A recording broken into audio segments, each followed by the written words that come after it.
Okay, guys, what's up? Welcome back. Welcome back to T Hand Tube. I haven't made a T Hand Tube in a while, but I am back and I am ready to rock and roll.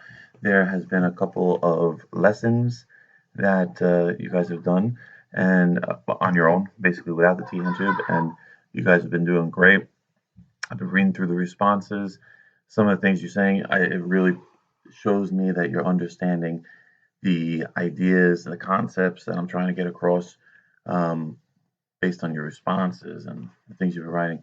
And it seems that you're really understanding and you're applying what you're learning here into what's going on in the real world right now, because there's a lot going on. There's a lot going on.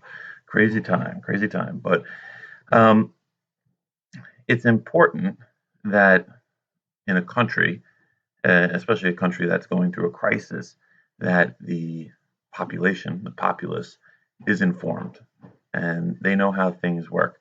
So when someone says that the president has total authority to do something, the populace should know that's not really, accurate. You know, um, there are checks and balances. There are things in play that will stop one of these branches, as you can see, I got the branches set up here, from becoming too powerful from the others.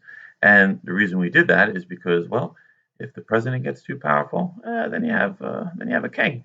Okay, that's why we fought a 6-year war to end the American Revolution. So we don't want that.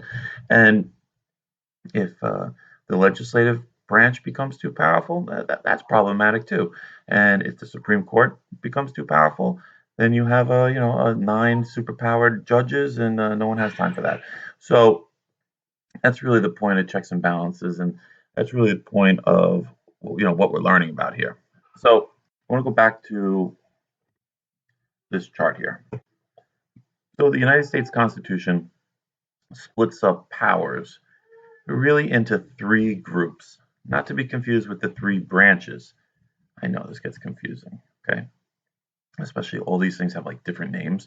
The federal government is the central government. The national government, Washington D.C. is like, I know it's a ton of stuff, so I try to present it in a way that's really straightforward. Try to break it down as much as I could. So, the United States government is United States Constitution splits up powers into three groups. You have the federal government, and those are the people who are in Washington, D.C., people like the president, people like the Supreme Court, people like the Senate, people like the House of Representatives, and those people are the federal government.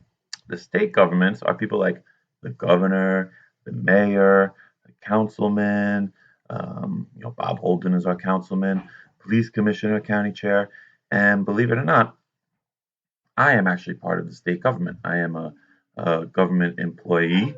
Uh, Technically, I'm a New York City employee, but I am a government employee.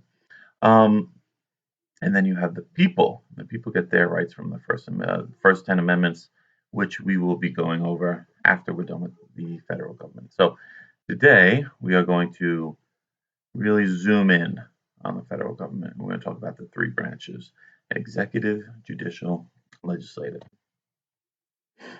So just a little overview. This is kind of like what I was saying before. The federal government has three branches. Today we'll be learning what they are. More importantly, the Constitution added powers to each branch to make sure the other two branches didn't become overpowered. Uh, in our country, our framers, the framers of the Constitution, the guys who back in 1787 sat down and tried to hammer out the Constitution, tried to fix the Articles of Confederation, they were obsessed with making sure that power was balanced. Because in England, you had the king, and then you had the people, and the king had all the power. Okay, the people had no power. The king had all the power, except for the parliament. But that's really what they were trying to avoid. In our country, in the Constitution, we have a balance of powers, which we call checks and balances. And the powers that each branch has are what we call checks. So you check and balance. This is a balance, a scale. Okay.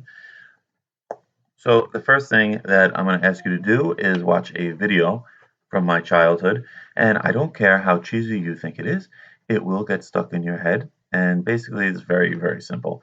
What you have to do is write down on your answer sheet the correct branch that each picture represents. Okay? Now let's watch the video together. Why not? I love this video. It's going to get stuck in my head. Internet Explorer. What the?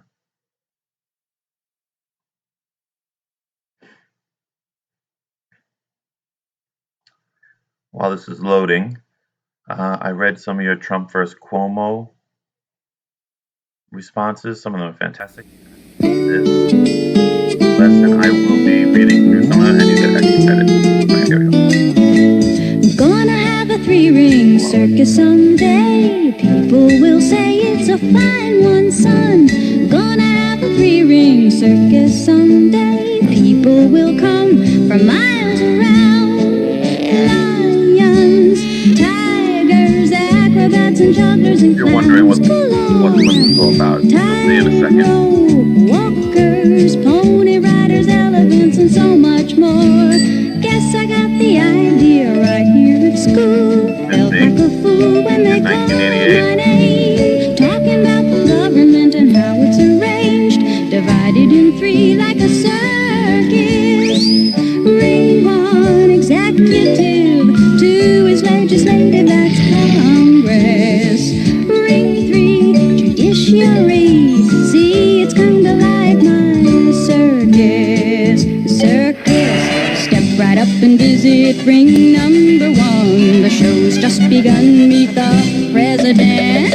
I am here to see that the laws get done. The ringmaster of the government. On with the show! Hurry, hurry, hurry to ring number two. See what they do in the Congress. Passing laws and juggling bills. Oh, it's quite a thrill in the Congress. Focus your attention on ring number three. The judiciary's in the spotlight. The courts take the laws and they tame the crimes, balancing the wrongs with your rights. No one part can be more powerful than any other is. Each controls the other, you see, and that's what we call checks and balances. Well, everybody's act is part of the show, and no one's job is more important. The audience is kinda like the country, you know, keeping an eye on their performance. Ring one, executive. Two is legislative, that's Congress. Ring three, judiciary. See, it's kinda like my circus. My circus. Gonna have a three-ring circus someday. People will say it's a fine one, son. But until I get it, I'll do my thing. With government, it's got three rings. All right. So here are the three-ring circus. You have the executive branch. That's the answer for 1A. 1B is the legislative branch, which we're going to get into more probably later, maybe next week. And then probably the branch that people have the most trouble with is the Supreme Court, because these people are not voted in, okay? They are appointed by the president. So the president decides who will be in the Supreme Court. And this is actually a dated picture. It's not a current picture of the Supreme Court. We'll do that probably next week too, okay? So just write executive, legislative, and judiciary or judicial branch for 1C. Now, you'll notice what's annoying is like these branches have a couple different names. So like the executive branch, we also call the president. But like sometimes we also call it the White House. So I know that's a little confusing. The Supreme Court we call the judiciary, and the people who serve on the judiciary are the justices and the Supreme Court justices.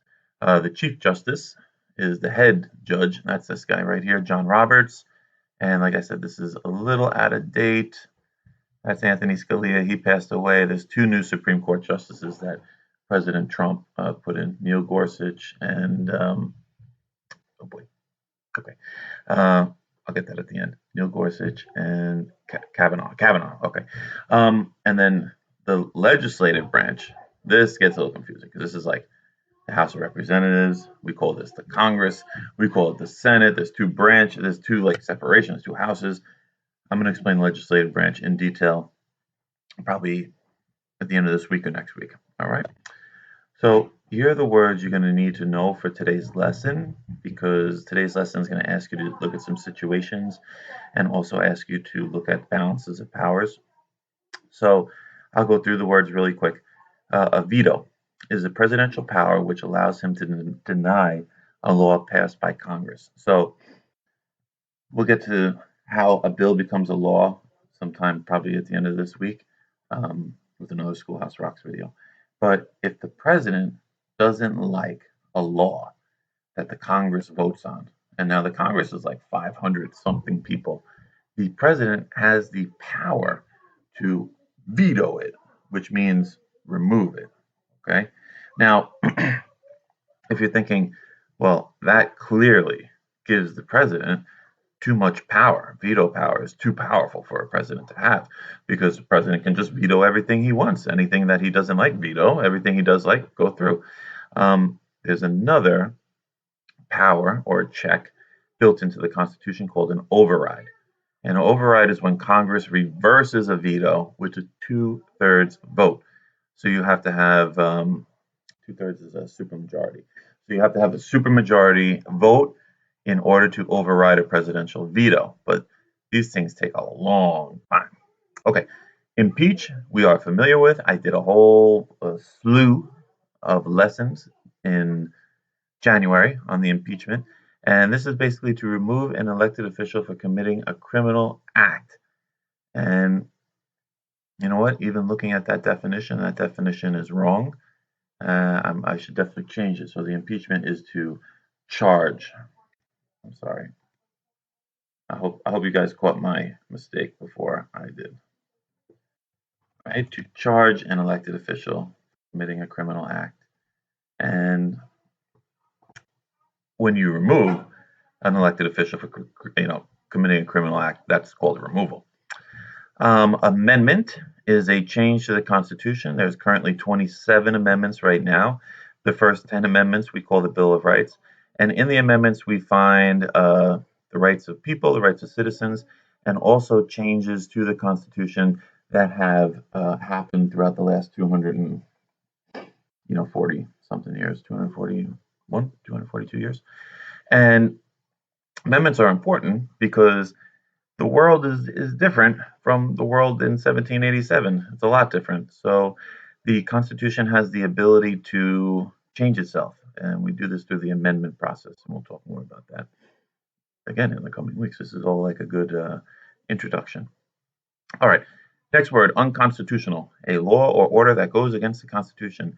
And this is the main power of the Supreme Court, which we call judicial review.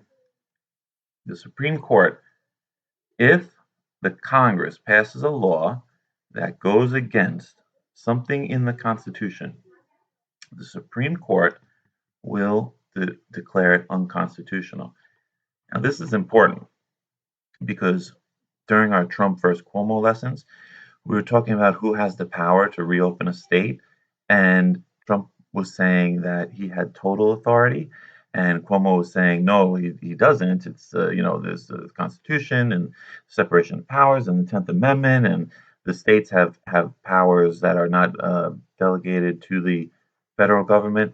And Cuomo actually said, and if he has a problem with that, then we will bring it to the Supreme Court, and the Supreme Court would decide whether or not it's constitutional for the president to have total authority or total power during a crisis or wartime, as they're calling this. And then finally, appointment, not like a doctor's appointment, but nominating and giving a person a position in the government. So an example of an appointment is Donald Trump is going to appoint Supreme Court justices. So, for example, Antonin Scalia, he passed away maybe like 3 or 4 years ago. He passed away, and so Donald Trump, filled Antonin Scalia's position. He appointed Antonin Scalia's position with one of his justices, one of his judges, a guy by the name of Neil Gorsuch.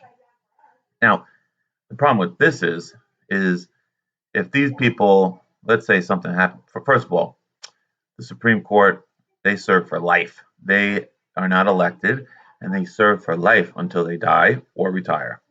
Now, Ruth Bader Ginsburg, she's holding on. God bless her. But, it could be that if Donald Trump is president for another 4 years, and let's say one of them retires, she passes away, God forbid, then, Donald Trump can appoint and put in his judges. So that's what we call an appointment. And, if you're a fan of Donald Trump and Donald Trump's politics, this is great.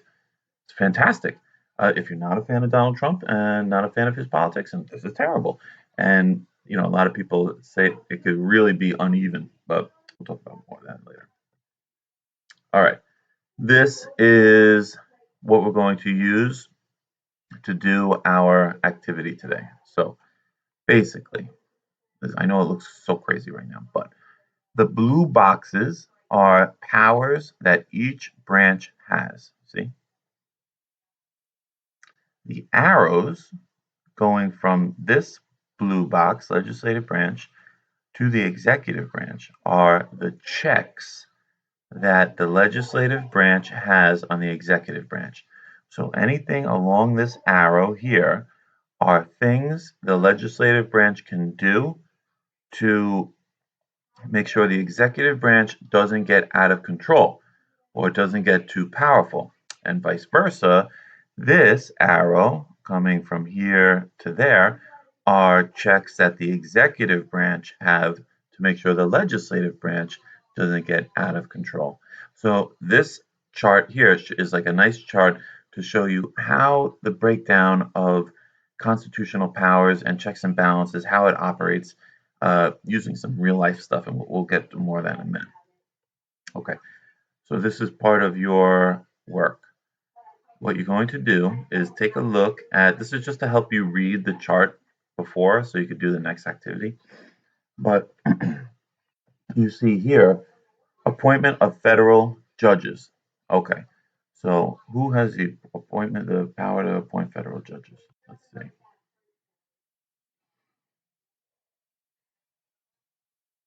Okay, well, it is the executive branch has the power to appoint federal judges. Okay, now, so in this box here, you're going to write executive. Okay. Now, which branch is having their power checked and balanced? So it would be a little out of control if the president could just, let's say, put in, let's say the president wanted to make Kim Jong-un one of the Supreme Court justices. That would be problematic, okay? So the legislative branch has the power, right here, look, may reject appointments. So to become a Supreme Court justice, you have to go through a hearing process which decides if the legislative branch will confirm presidential appointment. So,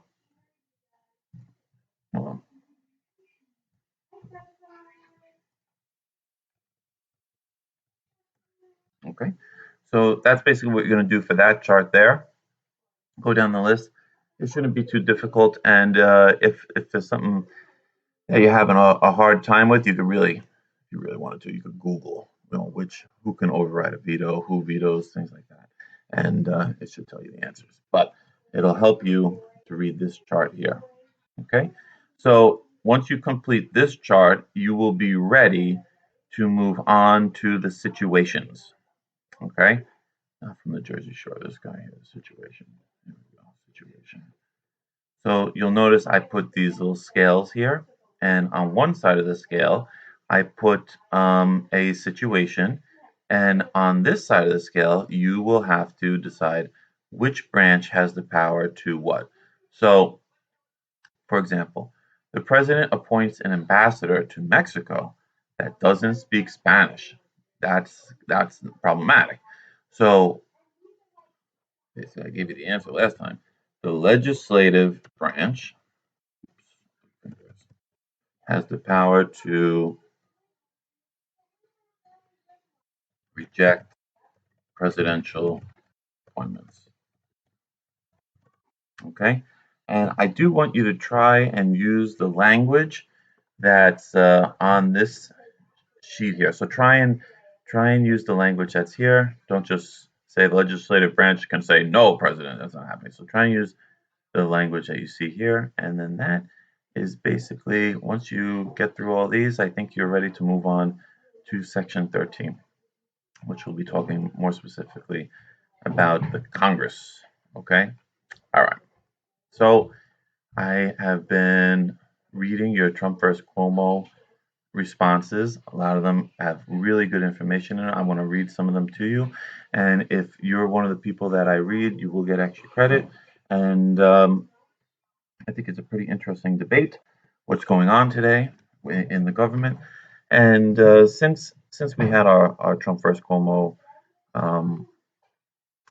Cuomo lesson, these two seem to be getting along a lot better, which is good because that's what we need right now. We don't need two guys fighting over their egos and whatnot. So that's good. And both of them think they're right. Of course, that's part of being a politician. You always got to think you're right, and even if you're wrong, you fight for that idea that you're right. Okay. Um, this is from, I don't know, we're going to find out. It'll be a surprise for all of us. One of the most important things that I have learned during these lessons is that the United States runs on shared power. The president does not have final say on everything that happens in the country. It is a very important process that is run by state governments and local governments and not just by the president. This was put into our place by our founding fathers who kind of predicted COVID-19, so our president does not make any insane decisions without giving the smaller people a say as well. This is what I learned over these lessons. And even though the founding fathers, the framers of the Constitution, couldn't predict COVID 19 per se, like obviously they're not, obviously in 1789, they're like, in 2020, we're going to have a pandemic that started, by someone eating a bat, you know, and then we're going to call it the coronavirus. And in 2020, we have murder hornets. And in 2020, we have, I mean, it's really, 2020 is really shaping up to be some here. But it doesn't predict it per se, but it predicts the idea that there's going to be crises during our time as a country. And the Constitution is set up so that during these different crises, crisis plural, that not one person can seize control and say, well, because we're going through a pandemic, I take control. That's just not the way it works because that's not what America was founded on. So, very good point. Who said this? I think I remember. Riley, 707. Very good. Very wise words. Excellent. Okay. Extra credit. The president shouldn't have more or total authority in this situation because the states should be able to decide themselves. They should be able to take charge in this situation. Wouldn't it be easier to have a king because the king would make decisions that might not be great. There would be more people involved in making decisions, so it will cover all factors. I agree with Cuomo because the state should have the authority to decide what to do. They should only involve the federal government when they need assistance or funding. A framer of the Constitution would agree with Cuomo because there needs to be a balance in authority. It is not the time to be arguing about laws. The federal and state government should work together in stopping the coronavirus. I like that. It's not the time to be arguing about laws. The laws have already been argued about, right? The laws were argued about in 1787. That's taken care of. So we shouldn't be arguing about that now. The debate is only distracting us from the real problem. The 10th Amendment is important because it creates balance between the federal and state governments. Make sure that the president or the federal government doesn't have full authority in a situation like this. Without this amendment, the federal government will have too much authority. Excellent. Who wrote that? Jaden. 703. Good job, man. Yeah. 100%. 100%. Although you are going to have some people who are going to disagree with you on your point about a king being better. Maybe is a king always the worst? I don't know. All right. The debate between the president and the governor of New York is a ridiculous battle. They should be working together to resolve the problem that is very important in the state of New York, as opposed to going at each other with who has more power and who is doing more to solve it. So, this is what I was talking about. We don't need two guys with their egos. Their egos are getting, you know what I mean by their egos, their personalities. They're big, they're macho, they got to be the better one. They got to one up the other guy. The Trump tweets this, Cuomo says this. Trump tweets this, Cuomo says this. We don't need this right now. People are losing their jobs. People don't have food. I mean, let's we got to stick to the problems. The president is overestimating the amount of power that he has and underestimating the amount of power that the governor has. As a person who was hit with people very close to me having the virus, this is a minimal problem that should be resolved quickly. Because if not, the reporters are saying, or many lives will be in danger. And between you and me and all the people watching this, I also have had people who were hit with the virus. It's not. You're right. This is a dangerous situation, and one of the reasons I haven't done a T-hand tube in a while. But um, this is something that needs to get fixed, and we can't have people arguing. The president needs to realize that what Cuomo and the reporters are saying is correct. He doesn't have all the power, and he won't get anything done without realizing the other people have power too, and he needs to work together with those people to find a solution to this terrible pandemic happening in our world today. Very good. Sophia S. 701. Well done. Okay. In this lesson, I learned that the president thinks he has total authority over this situation and that he is rivals with Governor Cuomo. I do believe that in this situation, it would be better to have a king because then there would only be one person deciding what to do and there would be no rivalry. I do agree with Governor Cuomo on this because the president is selfish and Cuomo has better thoughts on how to deal with this situation. Now, this is interesting. This person actually says it would be better to have a king. And so, in a way, this person is agreeing with Trump because in this situation, a king could probably get things done without all the bureaucracy and back and forth, back and forth. What a king can do is say, "This is what I want done," and it's done. And if you have a good king, then a monarchy can be fantastic. If you have a bad king, then it can be terrible. So, if the president did have more authority and total authority, and then the president was able to do a bunch of things that help people, I don't really have a problem with that. It's just not the way that our Constitution is set up. That is from Denise, 708. Very good. All right. In a situation like this, I don't think it would be easier to have a king because then it will cause even more arguments. The people would think that their rights aren't valued and that the king has too much power. The 10th Amendment is very important because it ensures that the federal government doesn't overpower the states. It also ensures that everyone has fair rights or powers. Although now might not be the best time to be fighting over a constitutional law, it is still important that everyone properly understands their own powers and the Constitution. However, they could argue about this another time since we're dealing with a pandemic. Agreed. Agreed. This is not the time to be arguing constitutional law. Very well said. That's from Tasnima in 702. Well done. Extra credit. There you go. Oh, okay. It looks like this is Charles. I forgot to take his name out. I learned that the government was ill prepared during this disaster and I should probably move to Finland. Okay, Charles, I might go with you. Okay. Go back to my Viking ancestry. But in all seriousness, this is our Chernobyl incident where this virus was so downplayed. And I think what Charles is talking about in Russia in 1987, I want to say, there was a nuclear disaster called Chernobyl, and the Russian or the Soviet government tried to downplay it and tried to make it seem like it wasn't that big of a deal. And then it got really out of hand. It's a really good show on HBO about it, but I don't know if you'll enjoy it. Chancellor DOE said that in mid-March, they're no problem, and because of their incompetence, innocent people are dying. Strong words, Charles. Another thing I learned that was that other businesses are not going to recover from this. Example: the comic book industry, not the manga industries, because of Marvel and DC doing dumb things. Look up the New Warriors and Gotham High, terrible things. And I did look up those two things, and man, New Warriors, terrible, terrible. But in all, I hope you are okay and are having a wonderful time with your family and your video games. Thank you, Charles. That's very sweet. And for the most part, I am having a good time with my family and a good time with my video games. I just started Red Dead Redemption 2. I finished Control, Neo. I'm gonna get Neo 2. I've fired up Overwatch again. I'm playing Marvel Strike Force on my phone. You know, every once in a while, I'll bust open the Switch. My son and I, we play the Lego games, The Incredibles, Legos, DC supervillains. We do some Mario Kart every once in a while.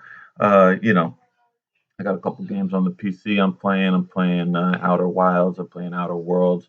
I got Doom Eternal. I finished the first Doom. Uh, yeah, a lot of video games. Okay. All right, guys. Thanks. See you soon. Hope all is well.